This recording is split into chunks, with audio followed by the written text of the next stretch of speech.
O Instituto Lula, ele agora, sob a coordenação do Márcio Postman, né, do professor Márcio Postman, ele resolveu criar 13 grupos de estudo, né? A ideia não é só para elaborar programa de governo, mas sim o trabalho desses grupos está sendo pensar de que maneira é possível fazer a transformação do Brasil. E o Antônio Prado, teve a ideia de levantar o tema do privilégio, que é um tema muito recorrente para todos aqueles que trabalharam com a questão da desigualdade e das igualdades, né, na América Latina, ele também trabalhou muitos anos no Diese, então, e aí o Márcio Postman aceitou o tema e a gente tem entrevistado intelectuais e pensadores em diversas áreas também. A gente tem pedido, inicialmente sempre, né, que os entrevistados desenvolvam um pouco do que é o pensamento deles, né, se possível, fazendo essa relação entre privilégio e igualdade. Porque, como a Paula disse, o que nós queremos explorar é a questão de que o privilégio é um valor na sociedade brasileira, né? É um valor social, mas a igualdade não, né? Essa é a nossa hipótese, professor, né? Então, e nós estamos procurando, né, por isso essas conversas, procurando avaliar, né, até onde ela se aplica, e se aplica, né, como é que nós podemos pensar na transformação desse país nessa direção, né, de mais equidade, mais igualdade para o futuro, né? Não para agora, não sem a preocupação, como a Paula falou, de transformar qualquer coisa que a gente reflexione nesse momento numa política pública efetiva, né? É mais um livre pensar para ver se nós encontramos saídas efetivas para o país. Uma alegria esta reflexão conjunta e este compartilhar de ideias. Eu penso que a noção da igualdade e todo o correlato da desigualdade como seu contraposto tem que ser imaginada, esta questão, a partir do prisma histórico das nossas sociedades. Para tanto, eu, tradicionalmente, na minha reflexão, busco anelar dois modelos, duas questões centrais para a compreensão das sociedades e da nossa brasileira em específico, que são ferramentas já de muito tempo, de algumas décadas e mais que isso, de alguns séculos, que são aquelas possibilitadas, que são aquelas nos facultadas pelos pensamentos críticos sobre a sociedade, destacadamente o de Marx e do marxismo. E nestas tradições críticas, há dois elementos centrais que gostaria de trazer a esta reflexão. O primeiro deles é que todas as sociedades, sob um modo de produção, e todas as sociedades em todos os tempos tiveram algum modo de produção, um modo de produzir as riquezas, o trabalho, o modo de organizar a sua própria vida econômica e material. As sociedades, nos modos de produção que têm, elas têm formas sociais. E estas formas são dos modos de produção. Então, quando nós dizemos capitalismo, escravismo, feudalismo, estes são modos de organizar a materialidade da vida nestas sociedades. Então, alguns detêm os meios de produção, os outros não têm. Os que não têm os meios de produção têm que estabelecer vínculos muito específicos para que possam ter acesso àqueles bens que possibilitem sobreviver. Então, no capitalismo, estes vínculos são de contrato de trabalho. No escravismo, são vínculos da força. O escravizado não quer ser submetido, no entanto, a força daquele que submete é maior do que a força de resistência deste que será escravizado. Portanto, é uma forma de vinculação diferente. No feudalismo, são formas de servidão, de vassalagem. Pois bem, todo modo de produção, toda sociedade tem um modo de produção, e todo modo de produção tem suas formas, formas de vinculação. E estas formas existem em todos os espaços desse modo de produção. Portanto, as sociedades do escravismo, todas elas têm formas de vínculo de força. Então, alguém é pego à força e é levado para a exploração a benefício daquele que é o explorador, o senhor de escravizados. Esta forma de vínculo pela força é universal a todas as sociedades da escravidão. Bem como a todas as sociedades capitalistas, nós temos algumas formas basilares. E quais são elas?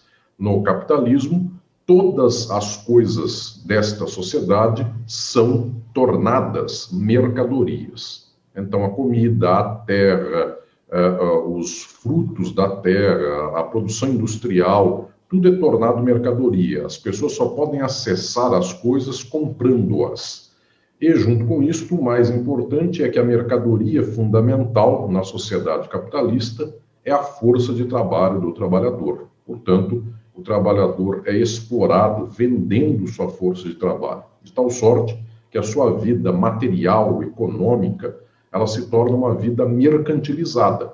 Tanto assim que quando há poucos trabalhadores e muita demanda industrial, o salário aumenta. Quando há muitos trabalhadores e pouca demanda de produção, o salário diminui. Então, o salário do trabalhador, ele está estruturalmente posto numa condição mercantil. Isso é muito patente. O Brasil, nos dias de hoje, inclusive, vive uma sociedade na qual o desemprego é muito alto e, portanto, as condições salariais são muito baixas. O salário no capitalismo não é aquilo que atende à dignidade da trabalhadora e do trabalhador, é aquilo que atende a relações mercantis, fundamentalmente. Então, eu sempre me ocupei na reflexão teórica destas questões que envolvem as formas da sociabilidade, em especial as formas da sociabilidade contemporânea, do capitalismo. E estas formas têm por núcleo, têm por átomo a mercadoria. Marx já disse em O Capital: a sociedade capitalista é uma coleção imensa de mercadorias, tudo se torna mercadoria, inclusive a energia elétrica, a água, quaisquer coisas do mundo, estas coisas passam a ser consumíveis conforme mercadoria. Pois bem, para que haja esta forma mercadoria, algumas formas correlatas também existem, porque ela não reina sozinha, ela faz um complexo de formas que eu chamaria de derivadas de si própria. Uma delas, fundamental, é aquela que nos ensina, que nos dá uma dimensão de que para que alguém contrate alguém, para que alguém seja explorado por alguém no capitalismo, contrato de trabalho, ambas as partes são tornadas sujeitos de direito, o que não havia no feudalismo nem havia no escravismo. No escravismo, uma pessoa era submetida a outra pela força, era o chicote, era a pedra, era o elemento que fizesse aí a guerra, que fizesse com que alguém se submetesse a alguém. Então, o vínculo de exploração no escravismo é vínculo de força. No capitalismo, este vínculo é contrato. Então, alguém não tem os meios de produção, alguém tem, este se submete ao outro para a exploração do outro, de sua força de trabalho. Para que um possa estabelecer um contrato com o outro e ser explorado pelo outro, ambos são considerados sujeitos de direito. Então, surge aí uma forma que organiza o vínculo entre as pessoas, que é a forma de subjetividade jurídica. As pessoas são tornadas sujeitos de direito, portadoras de direitos e, portanto, passíveis de estabelecer vínculos contratuais. Elas podem se obrigar reciprocamente, elas podem assumir vínculos contratuais que façam com que tenham direitos, deveres, responsabilidades, de tal sorte que o elemento central da relação social capitalista é o fato de que a forma mercadoria, quando é uma forma que se estrutura a partir do trabalho, e assim é o capitalismo, o trabalho do trabalhador é mercadoria, então o trabalhador é sujeito de direito. E o capitalista também é sujeito de direito. E agora vem o grande milagre do capitalismo. As pessoas são todas sujeitos de direito para que uma explore a outra. E este milagre se revela de um modo muito patente em toda a sociedade capitalista, que é o fato de que alguém que está numa condição de domínio econômico dos meios de produção, em face de alguém que não detém os meios de produção e, portanto, está numa condição de desigualdade em face do capitalista, ambos, no momento do contrato, o direito os considera equivalentes, os considera iguais. Então, este milagre do capitalismo é o fato de que todas as pessoas são iguais para a desigualdade. Para que a desigualdade exista, uma igualdade nas formas da sociabilidade é fundamental. As pessoas são todas iguais, todas têm formalmente direitos e deveres, para que então aquele que nada tem materialmente se venda a quem tem os meios de produção. E esta peculiaridade do capitalismo é o eixo que estrutura todo o âmbito material da desigualdade desta sociedade. Todas as pessoas são juridicamente iguais para que sejam desiguais materialmente. Aqui está também, logo de pronto, um problema ideológico do capitalismo, porque o capitalismo ele se afirma enquanto modelo de sociabilidade dos iguais, porque efetivamente o capitalista e a trabalhadora e o trabalhador assalariados, eles são iguais no momento do vínculo contratual. Então, o capitalismo diz que a igualdade é sua bandeira, tanto assim que na Revolução Francesa era um dos lemas da bandeira tricolor a defesa da igualdade e, junto com ela, da liberdade, porque também o contrato se estabelece quando ambas as partes assim o querem. Então, nenhum trabalhador na sociedade capitalista é obrigado a trabalhar para aquela pessoa, para aquele capitalista. Ele trabalha se quiser, e também nenhum capitalista é obrigado a contratar aquele trabalhador, contrata se quiser. O vínculo que se estabelece para a exploração é um vínculo ao mesmo tempo de sujeitos de direito, que para o vínculo, só para isto, eles são considerados iguais e são considerados livres. De tal sorte que este é o escudo que a sociedade capitalista põe à frente de todas e todos que argumentam que o capitalismo é um modo de exploração, como ele é, e um modo de desigualdade social, como ele é. O capitalismo diz, não, os vínculos são feitos livremente. Quem não quisesse trabalhar para alguém, que empreendesse, que fosse fazer seu negócio. Então, o trabalho é uma opção, o trabalho não é compulsório. Ao contrário do feudalismo e ao contrário do escravismo, regimes de exploração nos quais o trabalho era compulsório. O capitalismo tem, portanto, uma dimensão que se afirma na liberdade e na igualdade para organizar a desigualdade. Além disso, esta forma de sujeito de direito, que é uma forma derivada da forma mercadoria, dado que tudo é mercadoria, o trabalho é mercadoria, e para que o trabalho seja mercadoria, o portador da mercadoria trabalho, que é o trabalhador, tem que poder vender, e ele se torna um sujeito de direito, e o capitalista é outro sujeito de direito. Além disso, existe mais uma forma nuclear do capitalismo, uma forma social nuclear do capitalismo, que é aquela que organiza, inclusive, a garantia da reprodução política desta sociabilidade econômica. Os capitalistas detêm os meios de produção. A classe trabalhadora é a maioria do mundo. Ela poderia tomar os meios de produção no mesmo dia. Portanto, quem está nas fábricas, quem está no comércio, quem está na agricultura, todo dia, toda hora, é a multidão da classe trabalhadora. Os capitalistas são poucos. No entanto, por que passam-se os anos, as décadas, os séculos, e a classe trabalhadora todo dia acorda, será explorada no local de trabalho do capitalista e volta para casa, e o capitalista nem põe o pé no local onde ele explora a classe trabalhadora e o local continua dele, e a propriedade continua dele. Porque há um elemento central do capitalismo, que é o elemento que faz com que a apropriação da riqueza não seja feita como era feita no escravismo ou no feudalismo.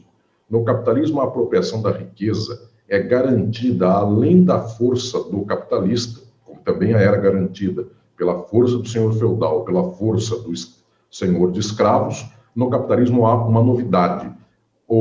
Isto que é a apropriação do capitalista é garantido agora também, além da força do burguês, do capitalista, pelo Estado, por um elemento político terceiro àqueles agentes da produção, ao capitalista e ao trabalhador.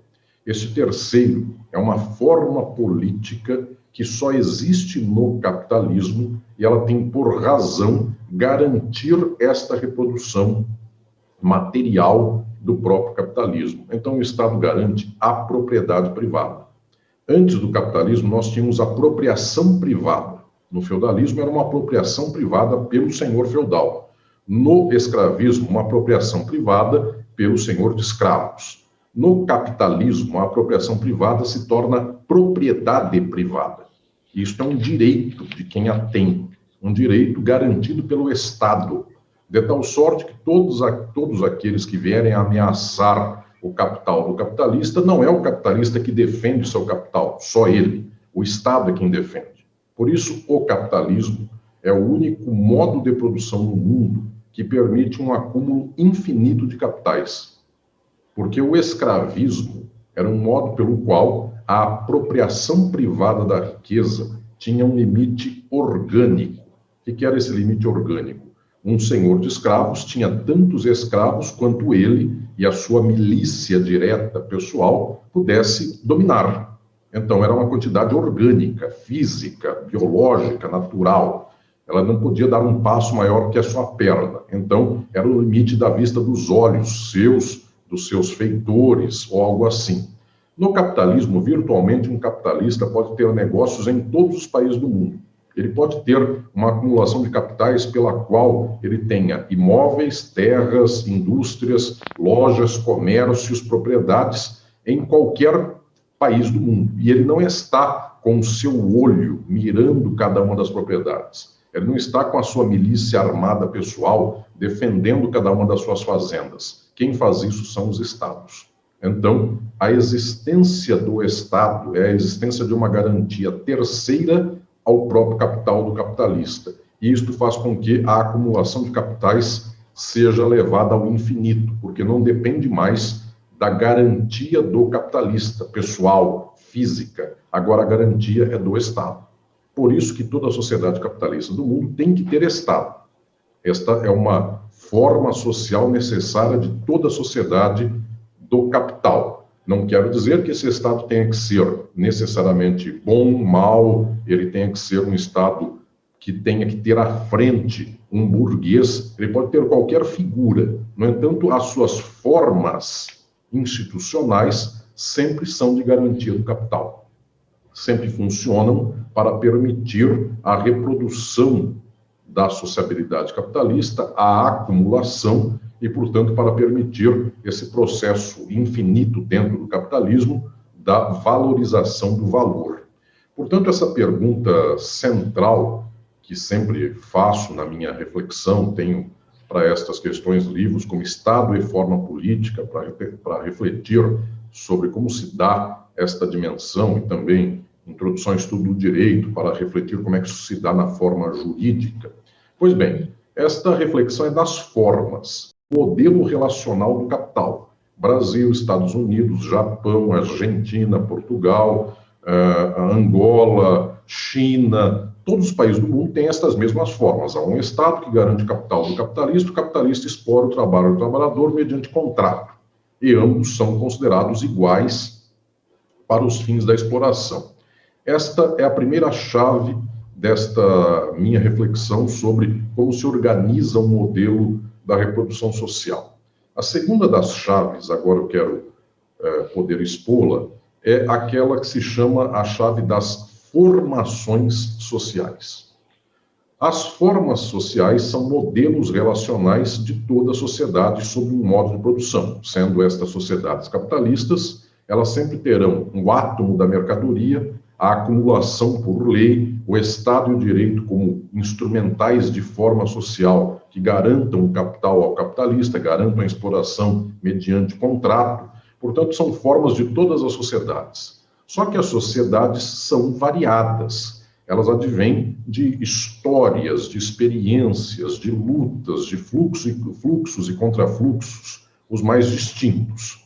De tal modo que estas sociedades, algumas chegam ao capitalismo mediante passagens históricas anteriores do feudalismo a este novo modo de produção, e estas passagens podem ser rupturas que se deem mediante guerra, mediante sangue derramado, ou então mediante astúcia burguesa contra os velhos regimes feudais. Há outras sociedades que chegam ao capitalismo, tendo tido um histórico muito peculiar de sociedades que eram primitivas, tomadas, então, em algum momento, na sua ordem econômica, por sociedades já à beira do capitalismo, ou plenamente capitalistas, e que dão aí uma espécie de choque transformador destas realidades sociais. Então, nós conhecemos muitas sociedades no mundo que foram colonizadas a ponto de que elas foram tiradas de uma certa ordem histórica de organização social e levadas abruptamente a uma outra ordem. E há sociedades como, por exemplo, as da América, do continente americano, que têm figuras muito típicas e específicas, como a brasileira, como a dos Estados Unidos, em um certo pedaço dos Estados Unidos, e de outros, hoje, países mais da América, que conheceram figuras não como a do feudalismo, mas conheceram aquilo que tantos pensadores e historiadores, e sociólogos e economistas reconhecem como sendo este modo de produção peculiar que se deu no Brasil do escravismo colonial. Portanto, era um regime muito típico de sociedades como a brasileira, isto desde Ciro Flammarion Cardoso, Jacques Algorender, é bastante estudado por nós. O Brasil, quando chega ao capitalismo, não chega passando do feudalismo ao capitalismo, ele chega passando do escravismo colonial ao capitalismo, a indiferença da Europa, que via de regra, não todos os povos, mas a maioria dos povos, passou ao capitalismo vindo do feudalismo. Então, os povos do mundo, eles têm as mais variadas formações. Por isso que as formas do capitalismo e de outros modos de produção são formas universais. Elas estão no Brasil, nos Estados Unidos, no Japão, na China, na Índia, em Moçambique, por todo lado elas estão. Mas cada país tem sua história, tem sua formação específica.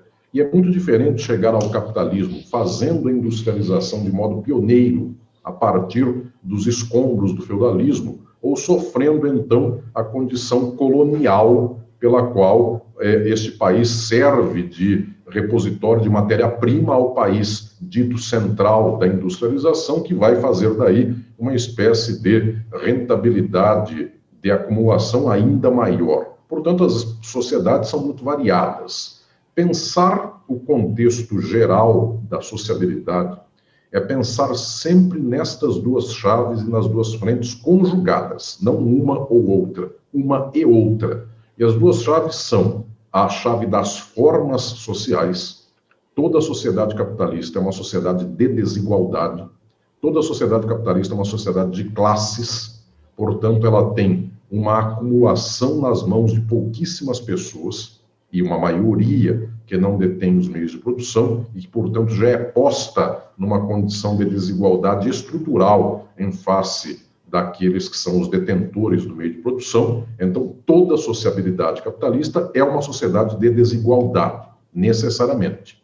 E só é possível romper com este quadro de desigualdade, rompendo o modo de produção, porque isto é uma forma desta sociabilidade. O capitalismo se estrutura como forma social da desigualdade, como forma social da apreensão do capital por alguns contra os demais. E também, lembrando aqui, forma da desigualdade que tem uma forma da igualdade para a desigualdade, porque nesta desigualdade do capitalismo, todos são iguais perante a lei, todos são livres para contratar. Então, a desigualdade, formalmente, ela é também uma igualdade, coisa que não era no feudalismo, coisa que não era no escravismo, porque lá, além da desigualdade econômica, material, também havia a declarada desigualdade política, de tal modo que o nobre era de um estamento, o o servo era do outro estamento. Então, eles eram declarados desiguais. Senhores de escravizados e escravizados no escravismo eram declarados desiguais. E no capitalismo, trabalhadores e capitalistas são declarados iguais,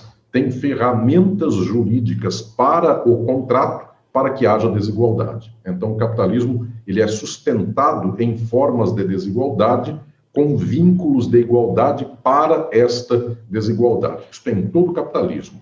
E cada sociedade capitalista tem sua formação social específica e sua história.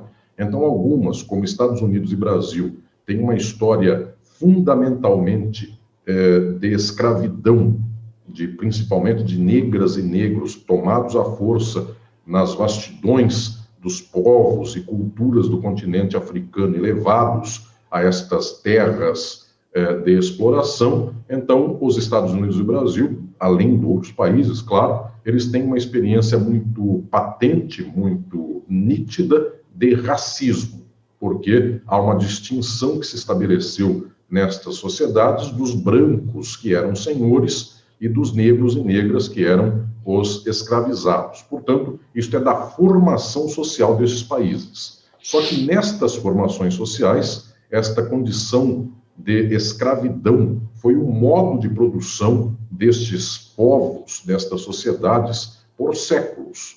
Os Estados Unidos e o Brasil só romperam com este modo de produção na segunda metade do século XIX, portanto, já no estertor do século XIX.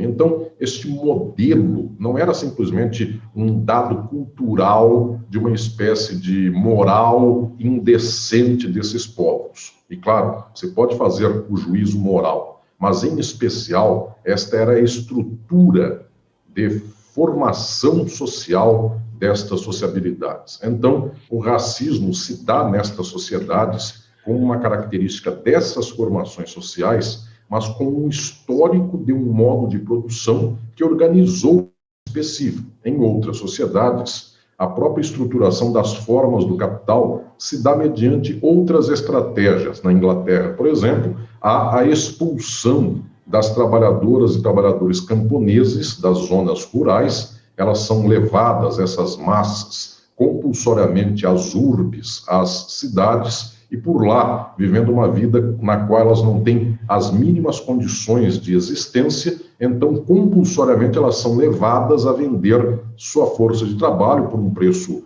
vil, por condições degradantes, de tal modo que começa aí a Revolução Industrial. Então, em alguns países, isso se faz com a expulsão de trabalhadoras e trabalhadores do campo, o capitalismo surge assim. Noutros países se dá esta extração das riquezas escravista colonial, como foi o caso do Brasil, como foi o caso dos Estados Unidos, do Haiti, do que hoje é a Colômbia, um pedaço da Argentina e tantos outros países mais, de tal sorte que estas forjas das sociabilidades, elas vão atendendo a uma dinâmica que um dia se torna uma dinâmica geral, porque também este escravismo colonial brasileiro não se deu simplesmente por capricho português para aqui vir e matar índios ou trazer os negros e negras da África escravizados apenas por uma questão de capricho. Se dava uma dinâmica econômica pela qual os produtos aqui da terra serviam ao mercado internacional, de tal sorte que foi se constituindo, com o passar do tempo, uma forma geral do modo de produção capitalista por todo o mundo. Só que nesta Constituição foi se dando uma forma geral para todo lado. Toda a sociedade capitalista no mundo tem Estado, tem direito, trata os desiguais como iguais, todos garantem o capital do capitalista e para o resto dão a dimensão de que não podem tomar o capital do capitalista, senão é crime, senão o direito penal de todo o país interfere, segregando, matando essas pessoas que tomarem os meios de produção, portanto perseguindo a classe trabalhadora a todo momento. Só que, além desta dimensão geral das formas do capital, também há as dimensões específicas. Então, constituiu-se aí centros e periferias, constituiu-se uma relação de centros e periferias, de tal sorte que Inglaterra, Alemanha, França, Estados Unidos passaram a ser o centro econômico de uma dinâmica mundial do capital, e a América Latina, a África, a Ásia e tantas outras regiões do mundo passaram a ser periferias. De tal sorte que esse quadro vai se tornando, então, um quadro de formas de desigualdade, com alguma igualdade jurídica para a desigualdade material, e formações sociais as mais variadas, que tem história, que tem tabus, que tem moralidades, que tem cultura, que tem valores, que tem ditos e omissões, que tem, portanto, zonas iluminadas e zonas obscuras. E esta história das formações, ela não é um oposto das formas do capital. Elas são coesas às formas do capital. Elas são aglutinadas, de tal modo que não é Brasil e Estados Unidos, cada um com sua formação, e a forma do capitalismo contra elas. É Brasil e Estados Unidos, formações que ensejam estas formas, dão vazão às formas da acumulação. Então, estas questões que poderiam ser pensadas por nós como os privilégios, que, via de regra, são pensadas enquanto elemento cultural das formações, na verdade, estas relações só podem se dar e só podem existir de modo material nesta conjunção de formação com forma. Então, não se trata de culturalmente ter povos desgraçados e imorais e outros povos eventualmente iluminados, como alguns europeus poderiam ser, quando se pensa de modo colonial, com cabeça, inclusive, de louvor às metrópoles, dizendo: por lá a cidadania existe, por lá a igualdade existe, e aqui nos confins do mundo a desigualdade é o que impera e os privilégios é que imperam. Pelo contrário, as relações gerais da sociabilidade do capital fazem com que a desigualdade seja a estrutura do capitalismo no centro e na periferia. E, claro, no centro, esta dosagem é muito própria, historicamente, dos modelos que o centro teve, e na periferia também. Não há uma periferia só, há periferias do mundo, como também não há um centro. A experiência europeia é de muitos povos, a dos Estados Unidos é outra. Também as periferias têm as suas. Então, o que eu proponho para pensar o privilégio e a desigualdade é sempre uma conjunção de questões estruturais.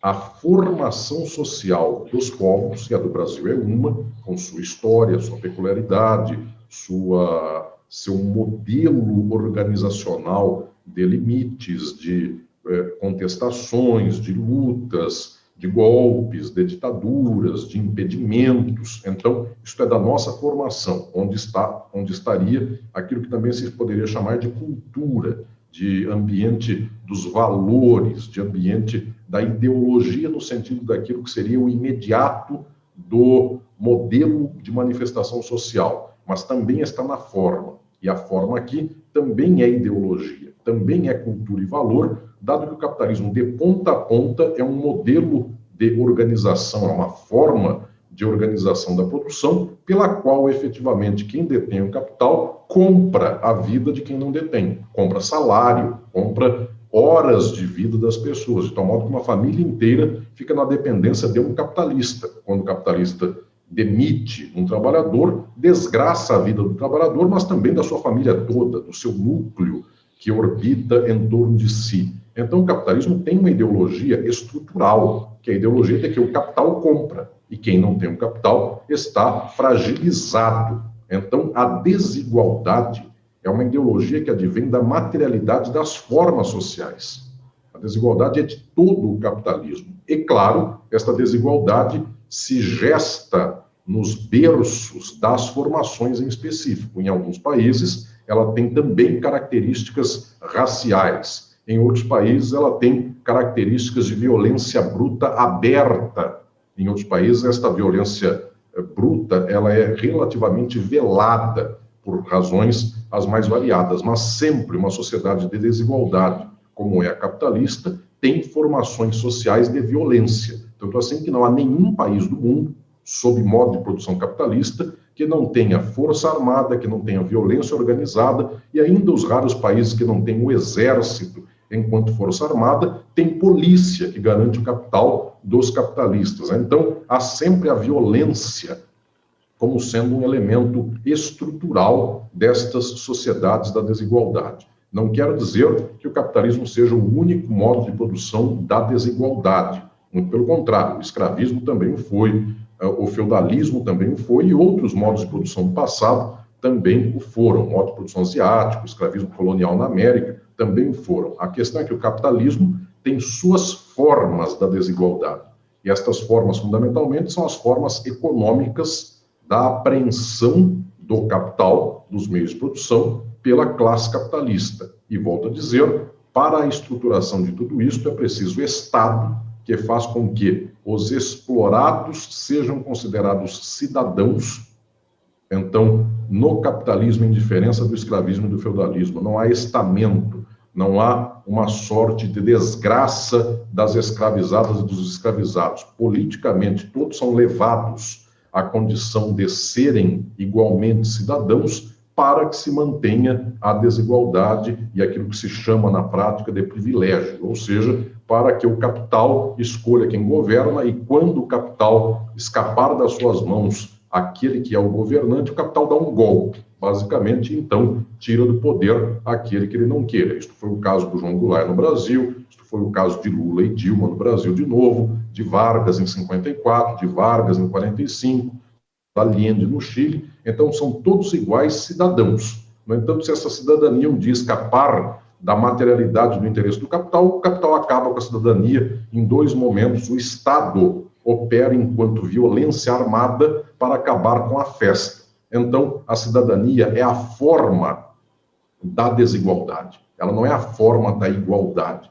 Ela tem uma igualdade no voto, as pessoas votam todas igualmente. No entanto, se o voto de todos for contrário à reprodução do capital, o capital acaba com o voto, acaba com a eleição. E a toda hora isso acontece em todos os países capitalistas do mundo. Não há um blindado contra isso, nem os Estados Unidos. Por lá, reiteradamente, Bush filho e Trump e outros mais, os esquemas para fazer com que não valha a votação da maioria são esquemas reiterados, e há bloqueios, há o deep state, há limites à possibilidade de afirmação de qualquer governo. Então, o que eu gostaria aqui de dizer de pronto é que a forma do direito é a forma da igualdade para a desigualdade. É a forma que quebra os privilégios para, na prática, o capital ter toda a condição de reprodução social. A forma política estatal é a que gera a cidadania para que o capital explore. Portanto, o Estado é forma do capital. E toda vez que os cidadãos quiserem algo que seja contra o interesse do capital, o capital, mediante o Estado, quebra a vontade dos cidadãos, e os golpes não são uma exceção ao capitalismo, são a regra do capitalismo, toda vez que ele escapa da vontade imediata do capital. Então, o capitalismo, peculiarmente, é o regime da igualdade e do fim do privilégio para a manutenção da desigualdade material e da constância dos privilégios em todas as formações sociais variadas, cujas culturas são as mais distintas possíveis, mas que mantêm uma ordem só. Esta ordem é da acumulação pelas mãos do capitalista contra a maioria da classe trabalhadora. Considerando que nós vamos continuar no capitalismo, de que maneira seria possível a construção de uma sociedade mais igualitária, no caso brasileiro, e se isso é possível através do estado do bem-estar social, numa época onde a financiarização, digamos assim, é a regra, né, na atual etapa do capitalismo, né, desse neoliberalismo, desse novo liberalismo, sendo que, como isso seria possível se os agentes que aplicam a lei, e aí eu volto à questão de quem são os juristas do Brasil, participam dessa estrutura financeirizada, quer dizer, tem essa ideologia, digamos. Então, assim, fica um jogo meio de faz de conta, né, tudo. Quando eu falei de formação social, a primeira dimensão de cada país, que é uma formação social em específico,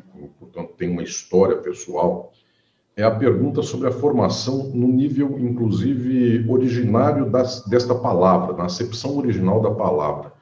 O processo de formação é este processo de forja de uma sociedade. Então, o Brasil se forjou isso que se chama de Brasil moderno, a partir do domínio dos povos originários desta terra pelos portugueses, que tinham, inclusive, uma força armada e pólvora e meios, inclusive, de ataque contra os povos indígenas muito mais eficiente. Então, formação, no primeiro momento, é isso. Cada país se forma de um jeito. E todos eles confluem, em algum momento, a esta determinação do capital. A sociedade capitalista vai se tornando uma sociedade mundial dentro das variadas sociedades que foram se formando de um certo modo. Mas também por formação, é possível pensar não só este processo lá no passado, mas o desenvolvimento do capitalismo nas suas fases internas. Então, pensar como é que o capitalismo foi se gestando, e em todos os povos do mundo, ele foi tendo fases. No livro Estado e Forma Política, no capítulo final do livro, capítulo 5, eu chamo esta dimensão de eixo dos termos médios do capitalismo. Porque capitalismo é uma forma geral de todas as sociedades da exploração do capital. E há termos médios, fases internas do capitalismo. Então, nós costumamos dizer que é um capitalismo mercantil no século XIX, depois houve um capitalismo fordista no século XX, o capitalismo industrial, de que, inclusive, o ABC, as lutas sindicais do ABC, ao final da década de 70, década de 80 também, onde desponta, inclusive, a liderança do ex-presidente Lula, são um exemplo de um capitalismo fordista, fordista aqui no sentido do símbolo da indústria Ford, de muita gente em massa trabalhando e sendo explorada para a produção de mercadorias. Este modelo é tipicamente dos meados do século XX, é um termo médio no capitalismo, ele existiu naquele momento. E após esta fase, no final do século XX e início do século XXI, começa um outro momento do capitalismo que se chama, via de regra pelos cientistas, de capitalismo pós-fordista, cuja manifestação política é o que nós chamamos de neoliberalismo, cuja ideologia imediata é o que se chama de neoliberalismo, mas efetivamente é uma regulação econômica que faz com que a produção esteja não mais toda localizada numa planta industrial, ela pode se dar num país e o lucro estar em outro, portanto, a China, o Oriente podem servir de plataforma de produção e os Estados Unidos terem lucratividade financeira com a produção que está por lá. Então, a Amazon distribui o que a China produz. Então, este processo é um processo pós-fordista. Ele é também chamado, nas suas dimensões de efeitos práticos, de neoliberalismo, só que ele é maior do que simplesmente esta organização política ideológica neoliberal. Ela tem uma base material, ela tem uma base produtiva. Pois bem, essa dimensão nos revela, inclusive, aqui dificuldades na luta política, porque quando a luta se fazia no momento do fordismo, o seu grande instrumento de afirmação da classe trabalhadora era a greve, dado que havia grandes plantas industriais, mobilizava-se a classe trabalhadora por lá, e então parava-se uma cidade, parava-se uma indústria, e muita gente podia se mobilizar nesses meios. O capitalismo pós-fordista dificulta a dimensão da greve, dado que alguém está na sua casa, digitando no computador, em benefício de um negócio que será feito na Finlândia. Portanto, do Brasil para a Finlândia é uma rede, e esta rede é mais difícil de ser organizada em termos de resistência das trabalhadoras e dos trabalhadores para uma greve. Então, nós sabemos que muda um certo termo médio da própria resistência da classe trabalhadora, é o que nós vemos na atualidade em países por todo o mundo, outras dimensões também da própria acumulação de capital. E o grande pensador, o mais destacado a ter feito esta percepção, foi Lenin, no começo do século XX, que percebeu que até o século XIX, no século XIX inteiro e no começo do século XX, os capitais do mundo e as burguesias do mundo, elas estavam cada uma de um lado. Embora elas já tivessem alguma coordenação, Lenin percebeu no começo do século XX que o capitalismo estava se acelerando muito para chegar à fase do capitalismo monopolista, de tal sorte que os capitais dos países centrais estavam dominando diretamente os capitais dos países periféricos. ou não diretamente, de modo indireto, mas com um domínio muito avassalador. Então, as multinacionais começaram a surgir, a se instalar no mundo, de tal sorte que nos meados do século XX esse fenômeno já fica muito explícito. O que nós temos são capitais da Inglaterra, isto já desde o século XIX, mas o século XX se torna muito mais patente. Capitais da Inglaterra e depois dos Estados Unidos e de outros países capitalistas, de modo incidental, mas estou dizendo dos principais, que começam a controlar economicamente estas formações sociais de outros países do mundo. Então, no Brasil, quando os trabalhadores do ABC paulista se levantaram em greve na década de 70, não se levantaram em greve contra capitalistas brasileiros, se levantaram em greve contra a Ford, que é dos Estados Unidos, General Motors, que é dos Estados Unidos, a Volkswagen, que é da Alemanha, lá em Minas Gerais, a Fiat, que é italiana, de tal sorte que os capitais e a burguesia dos países centrais já estava monopolizando o capitalismo interno desses países periféricos. Então, desde os meados do século XX, há uma dificuldade enorme que os países capitalistas periféricos possam fazer estratégias de acumulação com a sua própria burguesia nacional, porque cada vez mais ela é incidental e cada vez mais ela é dependente da burguesia dos países centrais. Esta descoberta não é de agora, ela foi inclusive muito patente, muito visível, com toda a contundência da resistência ao desenvolvimentismo de Getúlio Vargas. Então a burguesia do Brasil preferiu não se desenvolver autonomamente para ser uma burguesia comensal ou coesa com a burguesia dos Estados Unidos, e o Vargas, que representou uma tentativa de desenvolvimento do capital nacional, ele sofreu aqui a contundência de uma oposição dos burgueses do Brasil. O João Goulart foi combatido pela burguesia do Brasil, porque ela tem um grau de ligação estrutural com o capital internacional. Lula, que desenvolveu a economia capitalista do Brasil, é combatido pela estrutura de classe da burguesia brasileira. Então, efetivamente, não há possibilidade de fazer um jogo de desenvolvimento nacional a partir de uma pretensa burguesia nacional que existe, não se nega que ela existe, só que ela não faz o interesse de afirmação material da soberania econômica do país. Ela está totalmente ligada aos ciclos da reprodução do capital internacional. Então, ela é partícipe de empresas internacionais. As grandes empresas do Brasil têm percentagens delas mesmas que são de propriedade de empresas multinacionais. Dois fundamentais pensadores na década de 70 perceberam esse processo e perceberam que a luta que se tente fazer a partir de uma espécie de incremento da burguesia nacional está sempre estruturalmente fadada ao insucesso.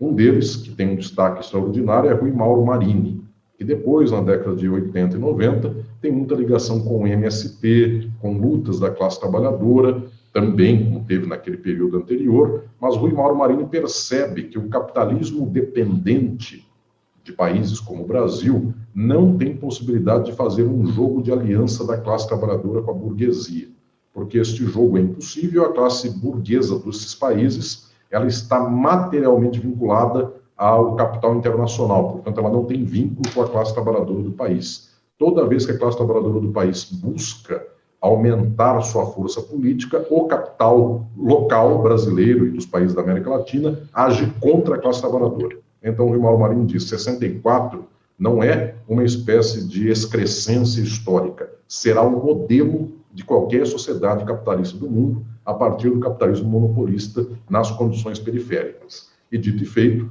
desde lá, toda vez que a classe trabalhadora busca afirmar-se de alguma maneira, a burguesia se levanta contra a classe trabalhadora. A burguesia do país se levanta contra a sua classe trabalhadora. O outro pensador de destaque a ter descoberto algo semelhante foi Florestan Fernandes, que depois, então, na década de 80, também se torna deputado constituinte, inclusive, pelo Partido dos Trabalhadores, teve 2 mandatos como deputado federal, E na década de 60, mas em especial na década de 70, com um livro central, que é a Revolução Burguesa no Brasil, e mais outros tantos livros, ele descobre que um país como o Brasil estabeleceu aquilo que ele chamava de circuito fechado. Ou seja, o capital do Brasil estabelece um vínculo econômico de acumulação profundamente imbricado com o capitalismo dos Estados Unidos e dos países centrais do capitalismo mundial, de tal sorte que eles estabelecem aqui uma coesão econômica que não se rompe. Então, não é interesse dessa coesão, não é do interesse dessa coesão que a classe trabalhadora possa ter aumento salarial, possa ter poder sindical. Só que esta coesão se torna plena quando, então, as formas políticas e jurídicas do Brasil se aglutinam com esta forma de acumulação.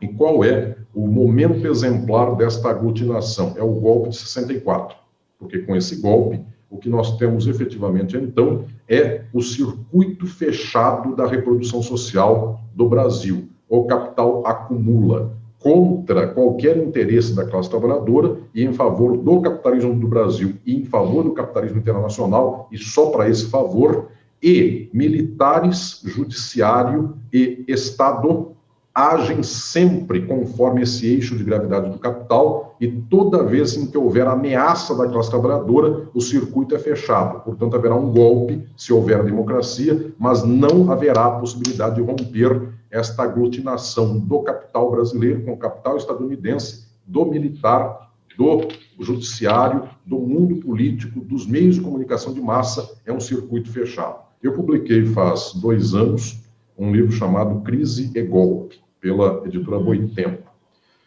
Por lá, eu me predispus a entender estruturalmente no movimento da nossa formação social, com as nossas formas sociais do capital, o que se passou com o Brasil. E eu anunciei contra uma leitura que eu chamo de edulcorada, uma leitura muito frágil, que infelizmente contaminou as esquerdas do Brasil nos últimos 40 anos. Eu anunciei por lá que o judiciário do Brasil, ele não teve aqui um lapso golpista. Ele é uma estrutura das próprias instituições, das formas do capital, de tal modo que ele fez o que ele sempre fez e sempre fará. Portanto, a estrutura jurídica é uma estrutura derivada da estrutura da acumulação. Se para a acumulação for necessário o golpe será dado.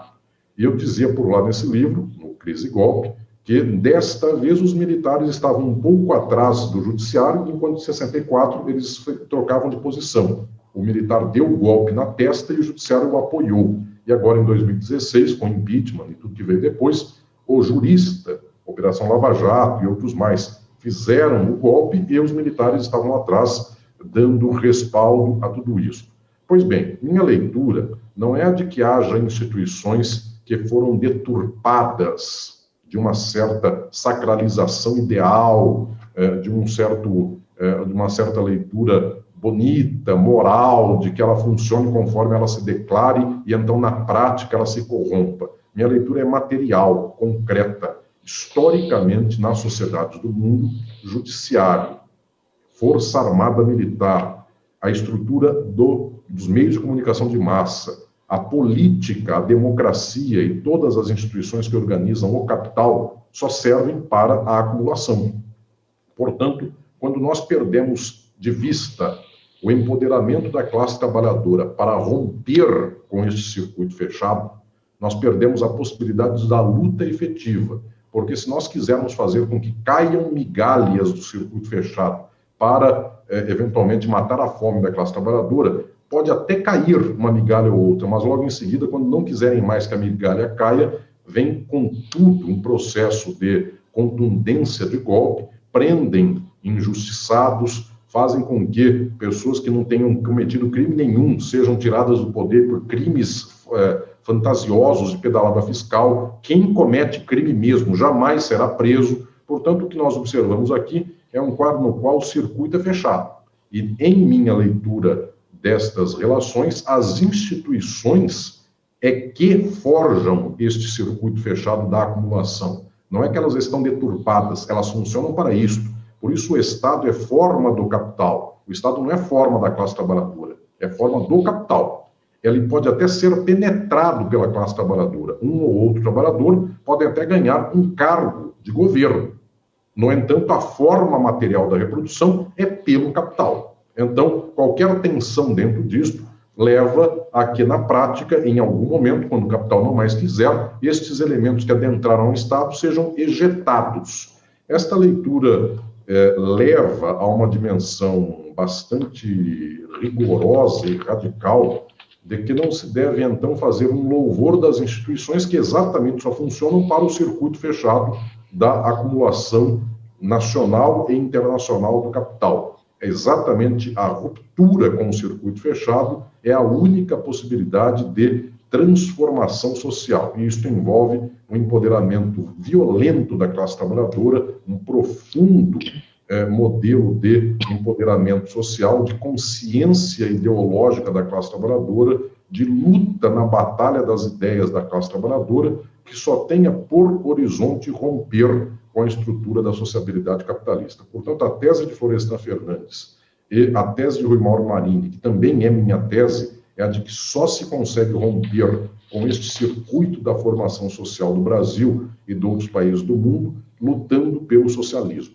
É impossível, dentro do capitalismo, obter um resultado duradouro, e todo resultado parcial que se obtenha, ato contínuo, haverá golpe, haverá uma contundência de oposição do capital e fará com que aquilo que se ganhou se venha a perder e, portanto, gastemos uma energia enorme para que, ao cabo, voltemos ao mesmo lugar.